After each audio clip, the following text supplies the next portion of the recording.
안녕하십니까. 2021년 1월 17일 최병무의 팩트 시작하겠습니다. 제가 오늘 새벽에 김건희 씨 녹음 파일에 대한 MBC 보도, 이걸 전해드렸는데요. 사실 이 후폭풍은 아마 당분간 계속될 겁니다. 왜 그러냐면 이게 총 길이가 7시간 45분이기 때문에 그 내용 중에 또 어떤 걸 이렇게 악마의 편집식으로 해서 증폭해서 공격하려는 시도 같은 거는 언제든지 있겠죠. 그러나 일단 제가 첫 방을 항상 말씀을 드렸지 않습니까? 첫 방이 큰 펀치가 되지 않으면 그 다음에는 별로 데미지를 입지 않는다 하는 거를 제가 말씀을 드렸습니다. 자, 근데 어제 이 김건희 씨 녹음 파일을 튼 그 MBC 탐사기획 스트레이트라는 게 시청률이 오늘 아침에 나왔는데 무려 17.2%가 나왔습니다. 이 정도면 이게 닐슨 코리아 이제 그 시청률 조사에서 이 정도 나왔으면 자체적으로는 최고의 시청률이고요. 평상시에 한 3점 몇 프로 이 정도 나왔다고 하니까 무려 5배 정도의 효과를 봤다. 그럼 MBC 스트레이트가 그러면 이 탐사기획 보도가 잘 된 거냐? 그런데 그렇지 않다. 탐사기획 보도에 거기에 여러 이제 댓글들이 있죠. 그 댓글들에 보면 시청자 게시판에 알맹이가 없다, 수박 겉핥기냐, 이럴 거면 왜 방송했냐, 김건희 대변인이냐, 그동안, 그러면서 오히려 조롱하는 것들도 꽤 올라와 있다고 합니다. 그동안에 김건희에 대한 오해가 풀렸다.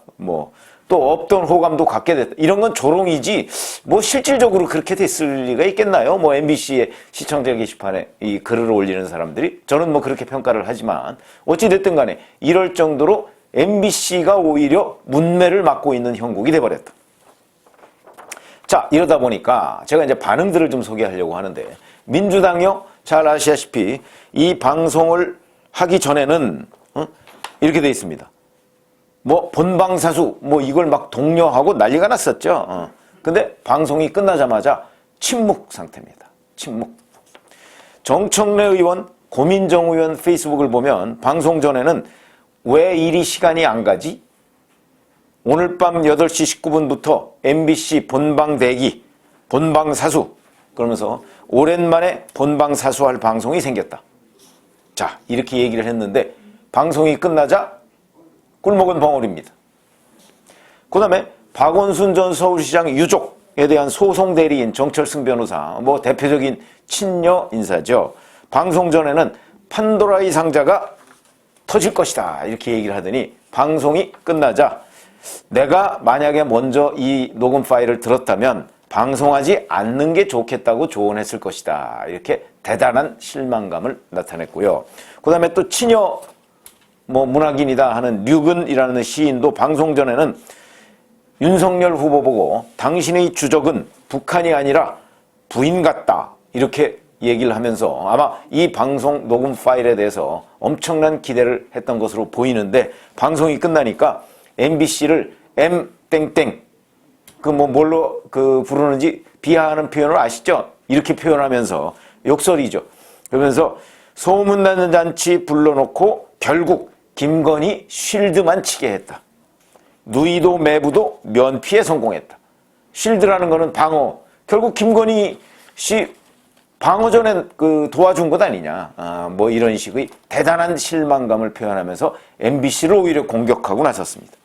자, 이런 상황이 되다 보니까 국민의힘에서는요, 이준석 대표가 이렇게 올렸습니다. 방송에서 정확히 어떤 부분이 문제되는지를 조금 더 명확하게 지적했으면 하는 생각이다. 후보의 배우자가 정치 현안이나 또는 사회 현안에 대해 본인이 가진 관점을 드러내는 것이 전혀 문제될 일이 없는 것 같다.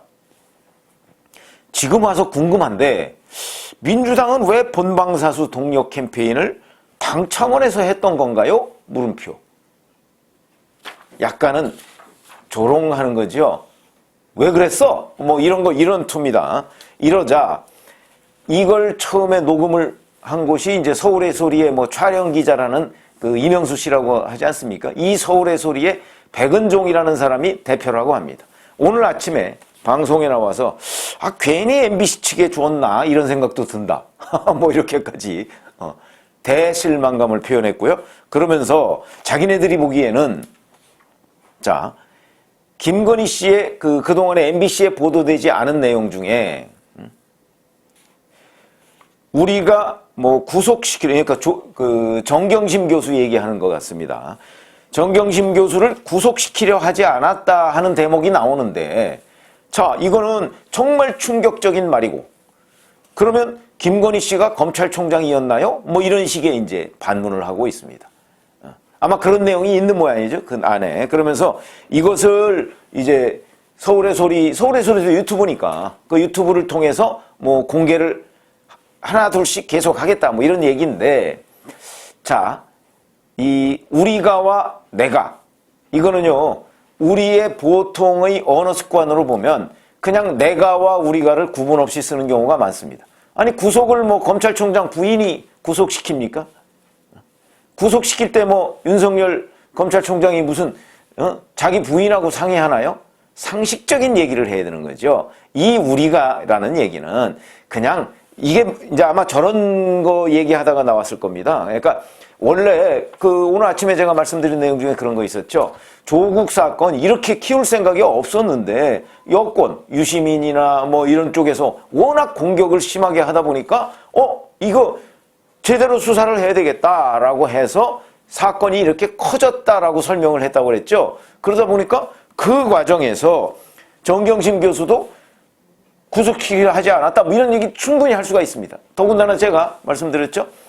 이명수 씨는 김건희 씨를 이용해서 뭔가 윤석열 후보한테 타격을 줄 만한 정보를 얻어내려고 했고, 반면에 김건희 씨는 이 이명수 씨가 오보를 써가면서 김건희 씨 모친 편을 들어주니까 그러면서 이제 정대택 씨 얘기를 막 자꾸 하니까 정대택 씨와 관련한 정보를 자기가 이명수 씨를 통해서 좀 얻을 수 있지 않을까 해서 이용하려고 했고, 서로 이용하려고 하다가 김건희 씨는 이명수 씨가 전화통화 내용을 다 녹음하는지를 잘 몰랐다.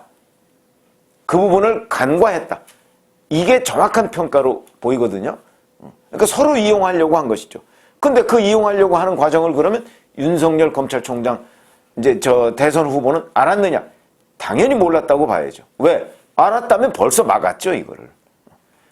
윤석열 후보는 이명수 씨의 접근 과정을 알았다고 하면 당연히 차단했겠죠. 근데 차단을 하지 않았다. 왜? 몰랐으니까. 이런 대목이 되는 겁니다. 그렇게 충분히 해석할 수 있는 대목이고요. 자, 그래서 이 방송이 나가고 난 뒤에 이제는 여권에서는 대실망. 그러나 그렇다고 해서 이준석 대표처럼 또 야권이 희희낙낙할 수 있는 것도 아닙니다. 그냥 찜찜하죠. 왜냐하면 앞으로 7시간 45분 동안 어떤 내용이 또 나와서 더군다나 이걸 편집 안 하고 그대로 틀어버리면 오히려 이 이명수 기자가 접근하는 과정 같은 것도 나올 텐데 그런 건 또 빼고 할 거거든요. 그러다 보니까 이제 악마의 편집이 있을 가능성이 매우 높다. 그렇게 본다면 그때그때마다 또 이제 반론을 해야 하는 상황이 벌어지니까 찜찜한 거죠. 찜찜하다. 그런데 반면에 윤석열 후보로서는 또 이런 망외의 소득을 얻는 것도 있습니다. 바로 제가 새벽에 말씀드렸던 것처럼 이재명 욕설 파일, 지금 대기 중인 거 굉장히 많거든요. 이 대기 중인 거에 봉인 해제가 됐다. 이제 어느 뭐 종편이든 지상파든 또는 유튜브든 이재명 욕설 파일, 기존에 나와 있는 거 4개 외에 새롭게 나올 것들, 이런 것들을 거기서 틀어도 정말 이제 뭐 언론윤리 같은 거 아무 생각 없이 뭐 법원의 가처분 뭐 이런 거 아무 생각 없이 틀어도 될 정도의 봉인 해제가 됐다.